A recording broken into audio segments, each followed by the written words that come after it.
वाले जीवन को जीने से पहले जान तो ले, जान तो ले।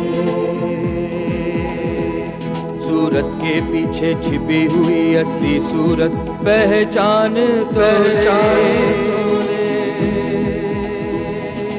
काफिला है खुद गर्जों का, मजबूरी साथ में चलना है, रिश्तों की तो आड़ है केवल, सबका पेशा छलना है। यही सांसों का यहाँ है शोध, हर पल है एक प्रतिशोध, प्रतिशोध, प्रतिशोध, प्रतिशोध, प्रतिशोध। कृष्णकांत रघुनाथ से कहता है कि एक शिकार के पीछे इतने दिन दौड़ना अच्छा नहीं। शालिनी अस्पताल में उसने जो कुछ भी कहा उसके लिए माई से माफी मांगती है। बहुत दिनों के बाद विक्रम को हंसी मजाक करता हुआ देखकर बलराज और आश्विनी खुश हो जाते हैं। इंस्पेक्टर सामंत इंक्वायरी करने रघुनाथ के ऑफिस पहुंच जाते हैं। विक्रम विशाखा से फोन पर कहता है कि वो उससे मिलने पूना आ रहा है। वो बलराज के साथ गाड़ी लेकर निकलता है, लेकिन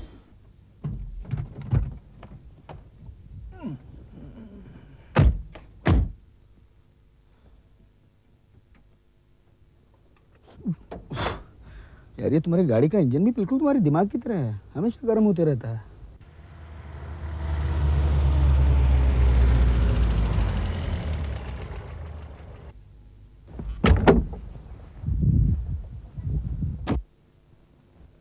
नमस्ते साहब।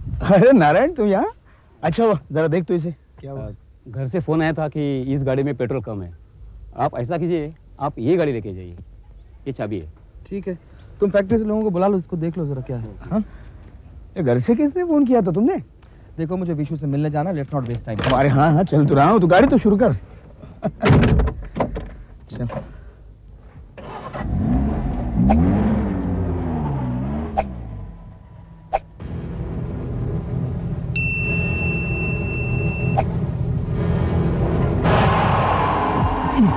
क्या हुआ विक्रम? क्या लिखा हुआ है? BOOM।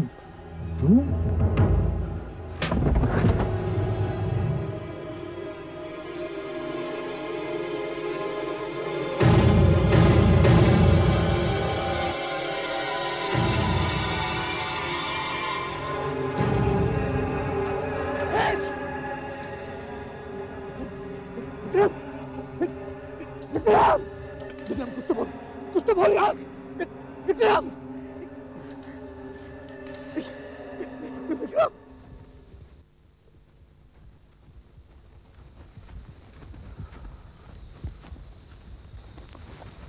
सलाम साहब।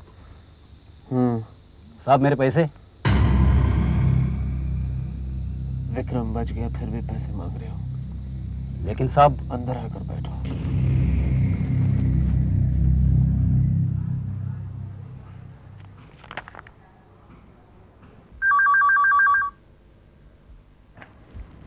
हेलो।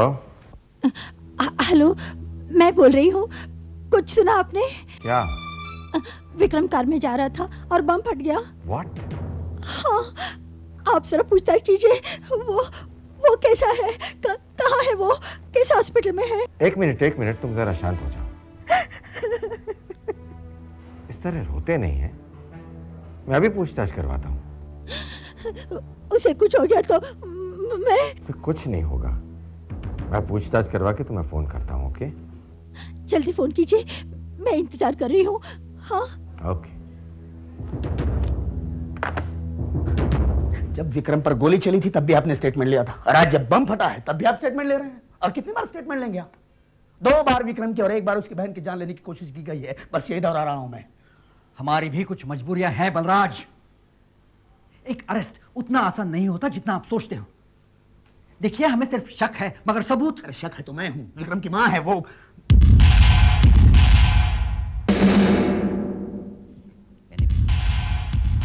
बलराज, अधिकार और बदनामी का रिश्ता चोली दामन का रिश्ता होता है। हमें आपके रेपुटेशन के बारे में भी सोचना पड़ता है। अच्छा ये बताओ, जब वो बम फटा उस वक्त घर पर कौन कौन था? रघुनाथ जी ऑफिस जा चुके थे, मैं था, मम्मी जी थी। शंकर? नहीं, उसके जान को कोई खतरा नहीं है, लेकिन एक्सप्लोजन इतना नजदीक हुआ है और इतना जोरों से हुआ है कि वो अपने सेंसेस खो बैठा है, संवेदना खो बैठा है। उसके घर से कोई नहीं आया? सब ऑफिस गए थे, आते ही होंगे अब। बलराज, मेरा बेटा पुलिस से बात कर रहा है। ठीक है, आप लोग बैठिए, बलराज को मेरे पास भेज दीजिए।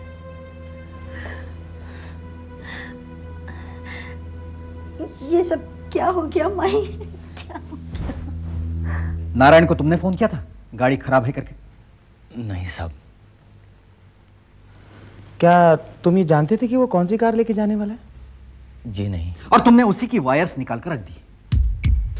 नहीं साहब, हम ऐसा नहीं कर सकते साहब। अच्छा शंकर, ये नारायण रहता कहाँ है?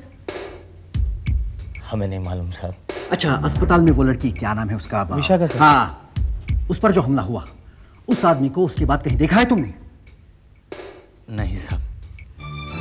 देखो, तुम्हारी ये वफादारी किसी की जान ले सकती है, जानते हो तुम? हम सच कहते हैं साहब, हमें कुछ नहीं मालूम साहब, हमें कुछ नहीं मालूम साहब। नमक हलाल। लेकिन एक बात जाकर सबसे कह देना, मुझसे बच के रहे।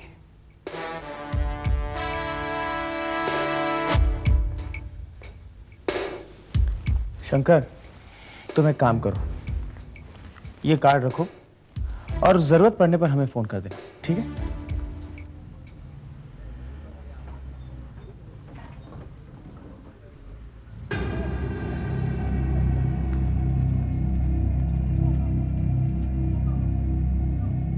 मैं नहीं जानता कि यह काम किसका है। इस तरह की नादानी करने के लिए मैं सिरफिरा नहीं हूं। आप मेरी खामोशी का गलत फायदा उठा रहे हैं। मौके का फायदा उठा रहा हूं मैं। ऐसे ही जीना सीखा है मैंने। जिसका साथ आप दे रहे हैं वो खुद एक गद्दार है, उससे वफादारी की उम्मीद मत रखिए आप। प्यादे से वजीर नहीं बना हूं मैं, बाप हूं तुम्हारा।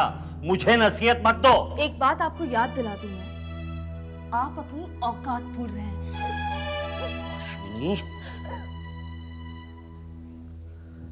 आज तुम्हारी मां जिंदा होती तो वो तुम्हें समझाती बाप के साथ किस तरह पेश आते हैं।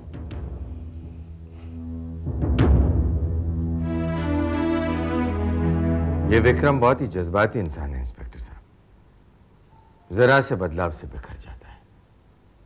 अपने पिता की मौत के बाद वो पूरी तरह टूट चुका था। वर्कर्स भी उससे नाराज हैं। वो कॉन्ट्रैक्ट चलाने वाली बात को लेकर। हो सकता है कि नारायण उनमें से एक बागी वर्कर हो। लेकिन विक्रम का कहना है कि उसने वो कॉन्ट्रैक्ट चलाया नहीं था। इंस्पेक्टर साहब, उस वक्त तक विक्रम अपना दिमागी संतुलन पूरी तरह खो चुका था। हो सकता है कि उसे कुछ याद ही ना हो। अच्छा, ये जो नारायण है, ये आपकी फैक्ट्री में? ये मेरा वर्कर है। ये नारायण, ये यशवंत, ये मेरे बिजनेस पार्टनर्स नहीं है इंस्पेक्टर साहब। उनके बारे में पूछकर आप मेरी पोजीशन की इंसल्ट कर रहे हैं। उनके बारे में जानकारी हासिल आपको करनी हो तो यूनियन के ऑफिस में आप जा सकते हैं। यस। ओके, ठीक है। नारायण के बारे में पता लग चुका है इंस्पेक्टर साहब।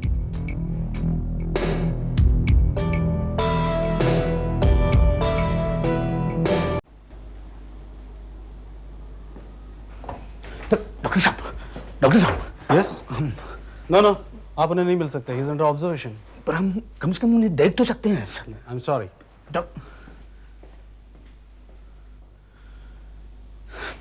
ना हम उससे मिल सकते हैं ना मां मिल सकती है। पता नहीं ये किसका इम्तिहान लिया जा रहा है, हमारा या विक्रम का। पापा के गुस्से से ये साफ जाहिर होता है कि वो इस हादसे के बारे में जानते हैं और ये भी चाहते हैं कि मैं इसमें दिलचस्पी ना दिखाऊं। हाँ, विक्रम भी परेशान लग रहा था सुबह से। फिर अचानक ये विशु से मिलने का प्रोग्राम, ये सब। बलराज तुम प्लीज उसे फोन करो ना, वो भी बहुत परेशान होगी और फिर उसकी जान को भी खतरा है।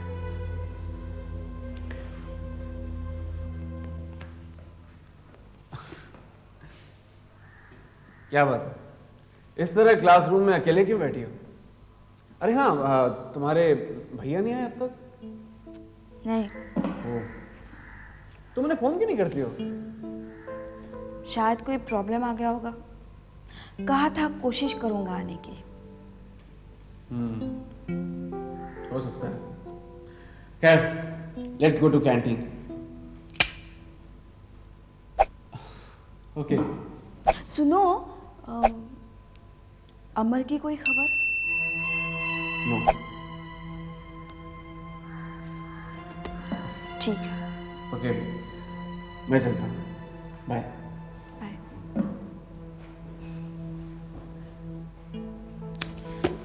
इस ब्रदर को तो मैं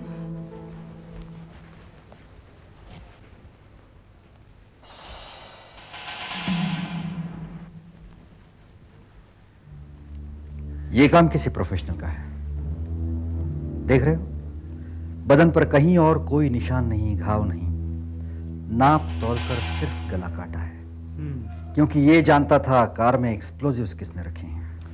इसकी डेथ से तो केस में कॉम्प्लिकेशंस बढ़ गई सर, और फैक्ट्री में भी टेंशन है। ये काम किसी भाड़े के आदमी का है। एनीवे, वर्कर्स शांत नहीं हुए अब तक। जो काम पुलिस की लाठियां नहीं कर सकी, वो रघुनाथ के मीठे शब्दों ने कर दिया। हरीश, उस मुनावर को रिमांड में ले लो। हमें हमारे काम का तरीका बदलना होगा। सर, नहीं साहब, नहीं साहब, मैंने कुछ नहीं किया साहब, मुझे मत मारो साहब। मारो हरीश, कस के मारो उसे। नहीं साहब, मैंने कुछ नहीं किया साहब, मुझे मत मारो। पहले से अगर इस रास्ते का इस्तेमाल करते तो आज कार में बम नहीं फटता। सर, इस धमाके के बारे में मुझे कुछ नहीं मालूम सर। हाँ हाँ, आप कहोगे नारायण को नहीं जानते, विक्रम को नहीं जानते। नारायण एक अय्याशी शराबी जुआरी आदमी था, उसने सब पैसों की खातिर किया साहब। अच्छा,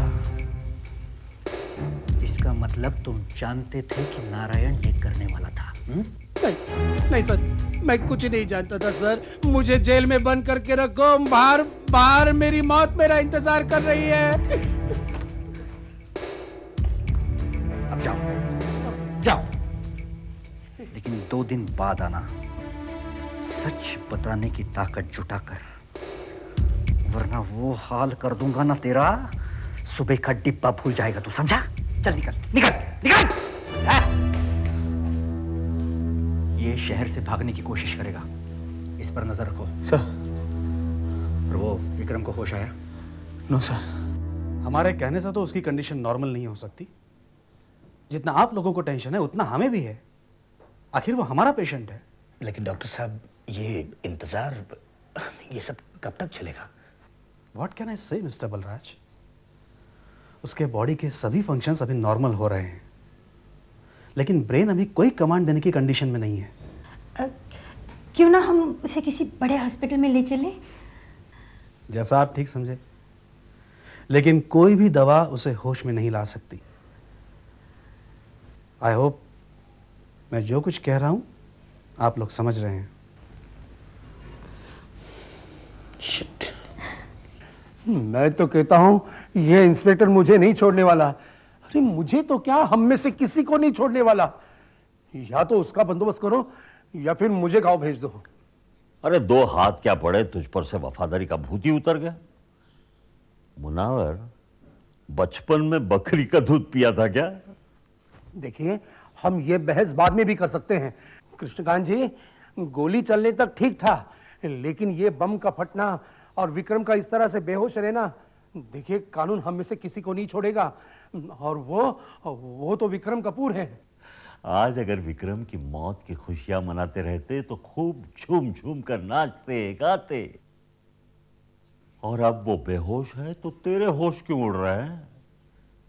तुझे तो अभी और निशाने बांधने हैं और यशवंतराव पैदा करने हैं। हाँ, और यशवंतराव पैदा करने हैं, और एक दिन नारायण की तरह कटना है। हाँ, मैं तो गांव चला जाऊंगा। कहते हैं ना, जब गीधड़ की मौत आती है तो वो शहर की ओर भागता है। तू तो गांव की ओर भाग रहा है। कुत्ते की मौत मरेगा। एक बात समझ ले, इस रास्ते पर सिर्फ आगे बढ़ा जाता है, अपनों को काट कर कुचल कर सिर्फ आगे बढ़ा जाता है। पीछे सिर्फ खाई होती है, मौत की खाई। सोच लो तुम्हें क्या करना है।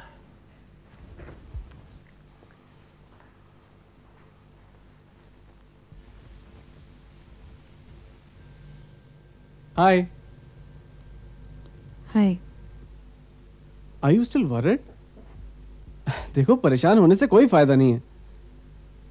हेलो, परेशान होके क्या मिलेगा? मेरी बात मानो, घर पे एक बार फिर से फोन ट्राई करो। मैं घर जाना चाहती हूँ और टीवी पर न्यूज़ सुनने के बाद तुम्हें फोन करना जरूरी नहीं समझती। I just want to go home. But how will you go home? It's not possible. Car तो अमर के पास है और मुझे नहीं लगता तुम्हें इस वक्त कोई बस भी मिलेगी। मैंने तुमसे तुम्हारी राय नहीं पूछी। मुझे सिर्फ इतना बता दो, अमर कब लौट रहा है? अमर लेट नाइट आ रहा है, या फिर हो सकता है कल सुबह। विशु, मैं इन मीडिया वालों को अच्छी तरह से जानता हूँ। वो जितना बता रहे हैं ना, मुझे नहीं लगता तुम्हारे भाई की उतनी तबीयत। प्लीज,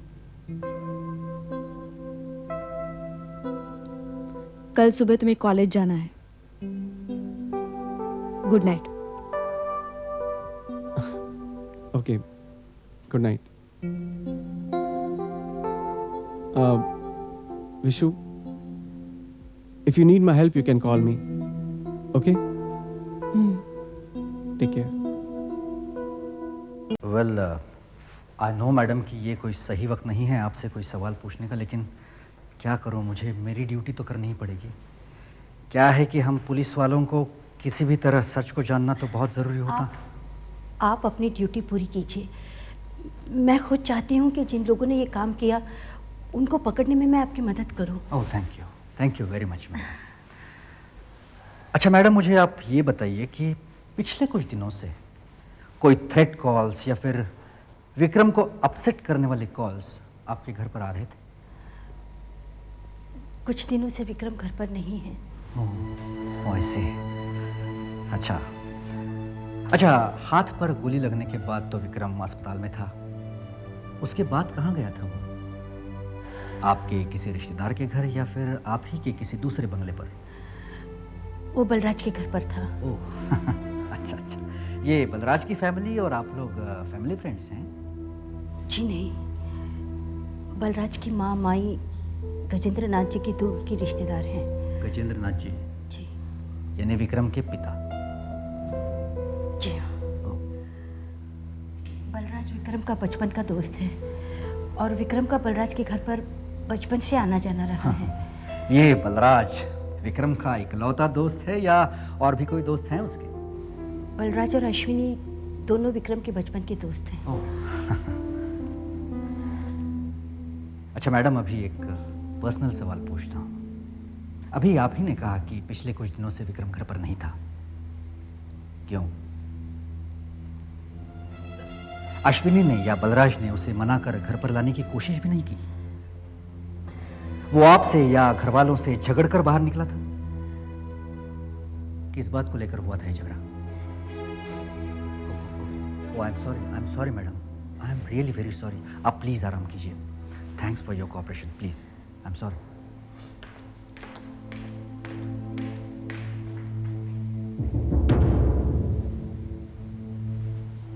बलराज।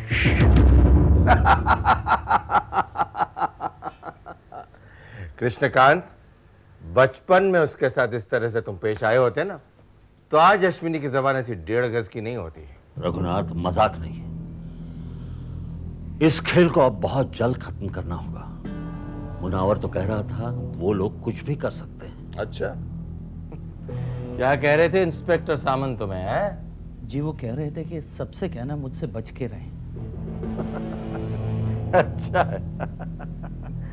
तुम बच के रहना उससे। हाँ।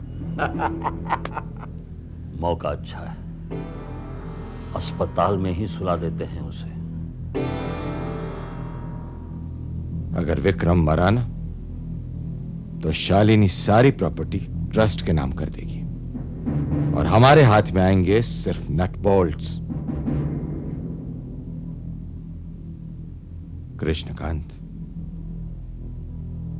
इस राज्य पर अधिकार होगा मेरे लहू का। जानते हो विक्रम अभी तक मरा क्यों नहीं? क्योंकि उसे अपनी मां की ममता के लिए तड़पना है,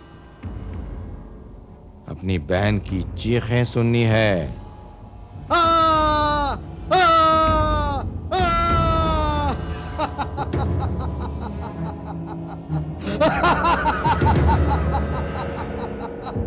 हरीश जी, अब सारे इवेंट्स एक के पीछे एक प्लेस करके देखते हैं। विक्रम और बलराज का गाड़ी लेकर निकलना, उनकी गाड़ी खराब होना, ठीक उसी वक्त उनके पीछे नारायण का पहुंचना और दूसरी गाड़ी में बम फटना। सर, सबसे आखिरी और इंपॉर्टेंट इवेंट नारायण का कत्ल। लगता है सारी चीजें परफेक्टली प्लान की गई। ठीक उसी तरह जिस तरह विक्रम पर गोली चलाई गई थी। Yes sir. हरीश जी, विक्रम की मां के साथ बातें करते समय मुझे महसूस हुआ कि उनमें और विक्रम में एक तनाव सा है। हाँ, हमारे लिए ये बात शायद एक अंडरकरंट होगी, लेकिन घर पर तो खुलकर झगड़े होते होंगे। सर, मिसेस शालिनी कपूर ने रघुनाथ वर्मा से दूसरी शादी की, जो कंपनी के मैनेजर भी और सारा कारोबार भी देखते हैं। शायद विक्रम को ये बात पसंद न हो। सिर्फ विक्रम को ही नहीं हरीश, उनके दोस्तों को भी। मैं कुछ समझा नहीं। मैं सोच रहा था हरीश, एक बार उस लड़की का, क्या नाम है उसका? अश्विनी। हाँ, एक बार अश्विनी का और दोनों बार बलराज का विक्रम के साथ होना क्या साबित करता है? या तो वो दोनों इन हादसों के बारे में पहले से जानते थे, या फिर सर अश्विनी को बुला लूं? नहीं हरीश, मुझे यकीन है वो खुद चलकर मेरे पास आएगी। सर, इस यकीन की वजह? अहंकार हरीश, एक औरत का अहंकार।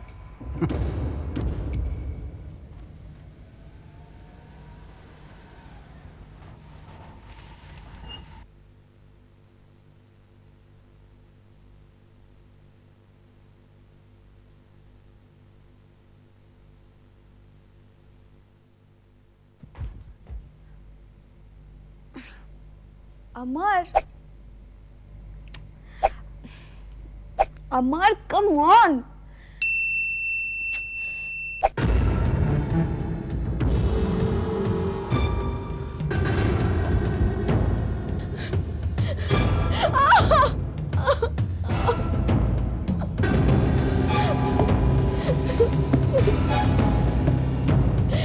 मुझे मत मारो, मुझे मत मारो प्लीज।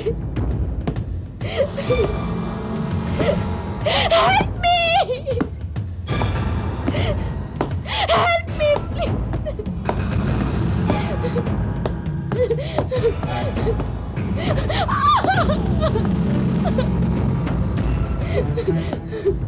मुझे मत मारो, मुझे मत मारो।